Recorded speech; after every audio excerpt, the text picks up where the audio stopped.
Mereka bekerja sama dengan media-media mainstream di Indonesia untuk membuat acara-acara menandingi atau meliberalisasi Islam di Indonesia. Saya punya laporannya. Konkret kok. TV-TV mana saya punya datanya. Media-media cetak mana saya punya datanya. Nggak saya sebut aja.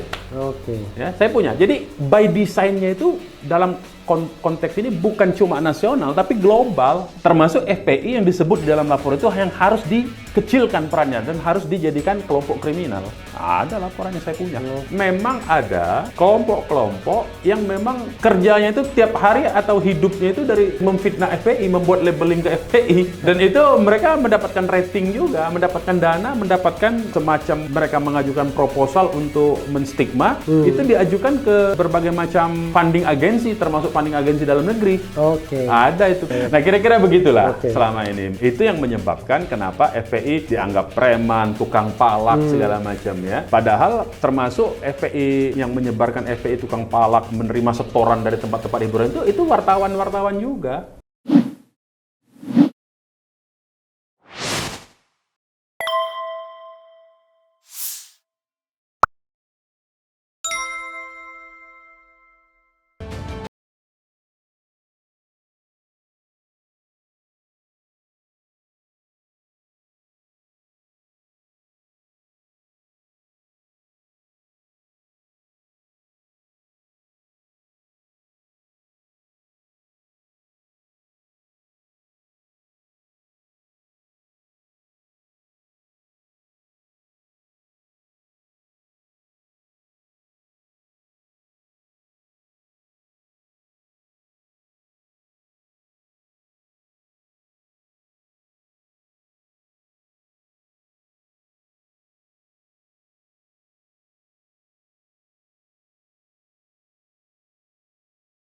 Kita baru membangun komunikasi melalui media secara terbuka, melalui internet, melalui website, ya, melalui channel YouTube, Front TV. Itu baru 2017 ke atas, baru 3 tahun. Baru 3 tahun. Jadi memang selama ini, sejak FPI berdiri tahun 98 sampai dengan 2017, itu lini masa media sosial maupun media mainstream itu dibanjiri oleh informasi dari pihak musuh FPI. Oke. Sehingga masyarakat Musuh FPI itu contohnya? musuh FPI itu orang yang anti dengan kelompok Islam yang membesar. Oke, contohnya? Ya banyak, misalnya di media-media ya.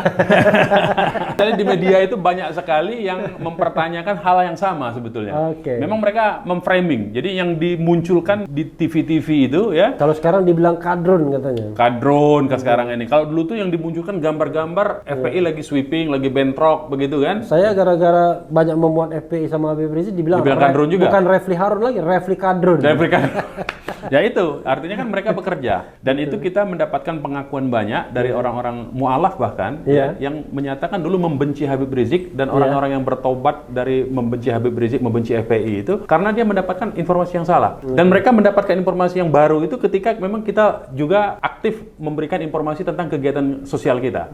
Nah, jadi di FPI itu ada perjuangannya itu melalui 3 medan lah kira-kira kita gambarkan ya, struktur kerjanya itu. Ada medan dakwah, ada medan hisbah, ada medan jihad. Nah, medan dakwah ini kita selain dakwah bil lisan juga itu dakwah bil hal namanya. Melalui perbuatan amalan sosial. Kita banyak misalnya memberikan bantuan-bantuan sosial untuk pembangunan rumah-rumah, meneruskan programnya Kementerian Sosial, tapi kita secara individu sekarang.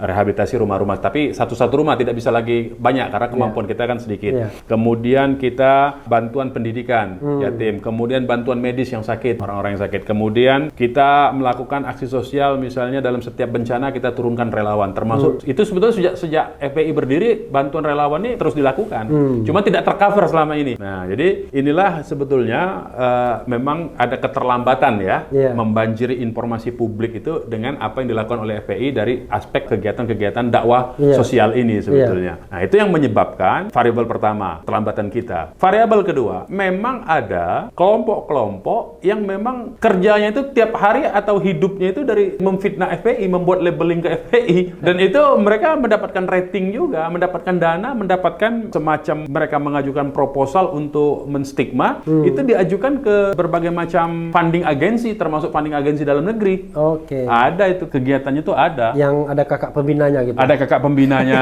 Pembina. Bahkan yang demo-demo ini, yang belakangan ini marak demo anti terhadap Habib Rizik, Iya. ya, itu pun ada arrangernya, ada pendananya, ada motornya. Jadi itu disebut mereka pakai drum band ya. iya, betul. Disebutnya itu cipta kondisi, operasi cipta kondisi dengan menggalang Toga dan Thomas, tokoh agama dan tokoh masyarakat. Wih, luar biasa. Mungkin Toga dan Thomas. Toga dan Thomas ada itu, dan itu dilaporkan rutin. Ini seperti bahasa-bahasa yang saya sering dengar.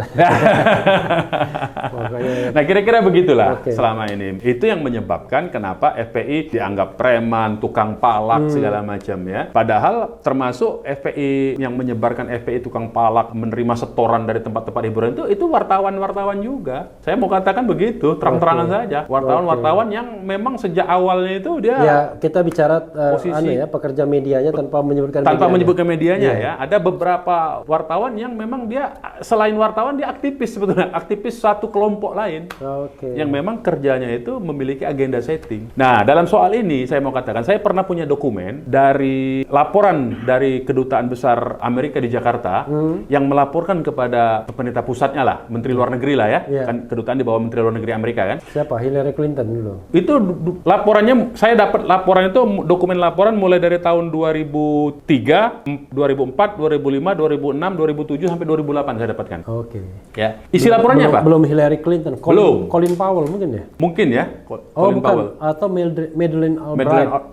Condoleezza Rice mungkin, Condoleezza Rice Oh, mungkin. iya, Sampai Condoleezza 2008 Rice. Iya, saya dapat iya, Condoleezza Rice, iya. kira-kira 6-7 tahun lah laporan itu. Iya. Setiap tahun saya download. Gitu. Iya. Sekarang sudah tidak bisa diakses. Oke. Kalau dulu saya bisa akses. Saya download, saya lihat laporannya bahwa kedutaan Amerika di biro komunikasinya, dan biro komunikasi ini adalah dana yang tidak dilaporkan ke APBN Amerika ya, di bawah Public Service Information Public Service namanya. Bahwa mereka bekerja sama dengan media-media mainstream di Indonesia untuk membuat acara-acara menandingi atau meliberalisasi Islam di Indonesia. Saya punya laporannya. Konkret kok. TV-TV mana saya punya datanya. Media-media cetak mana saya punya datanya. Nggak saya sebut aja. Oke. Ya, saya punya. Jadi by design-nya itu dalam konteks ini bukan cuma nasional tapi global, termasuk FPI yang disebut di dalam laporan itu yang harus dikecilkan perannya dan harus dijadikan kelompok kriminal. Ada laporannya saya punya. Jadi saya berani ngomong begini karena by dokumen. Oke. Ya, jadi kalau kedutaan Amerika ini dia akan lapor ke polisi mungkin. Silakan saja. Tapi itulah Saya realitasnya. berharap lapornya ke polisi Washington ya. Ke Dewan Keamanan PBB. Biar Anda dipanggil ke sana. Dipanggil ke sana. Jadi itulah realitasnya, Bung. Iya. Ya, jadi variabelnya selain memang kita telat membanjiri, ada faktor eksternal yang memang sengaja mendesain kelompok-kelompok Islam, partai Islam, ya, ormas Islam sebagai labelingnya itu negatif. Oke. Begitu. Yang menarik lainnya ya perkembangan terakhir FPI dan Habib Rizik tentunya ya. Yaitu ketika 100 tokoh yang hadir kemarin, Yeah. 1-2, yang entah 100 entah enggak itu soal lain ya. Yeah. Tapi yang jelas banyak, tidak hanya tokoh-tokoh agama, tapi juga tokoh-tokoh di luar mainstream keagamaan. Ya. Bahkan ada non-muslim ya, seperti Betul. Rocky Gerung Ya, begitu betul. ya. Walaupun sebenarnya saya lihat, wah ini satu arus semua ini kayaknya yang membangun oposisi semua. Ya. Tapi it's okay. Tapi itu pertemuan kelompok oposisi sebetulnya. Hah? Kemarin itu pertemuan kelompok oposisi. Oh, kelompok oposisi. Iya. Kan tapi kita undang itu. Ada kesan bahwa sekarang FPI mau melebarkan Iya.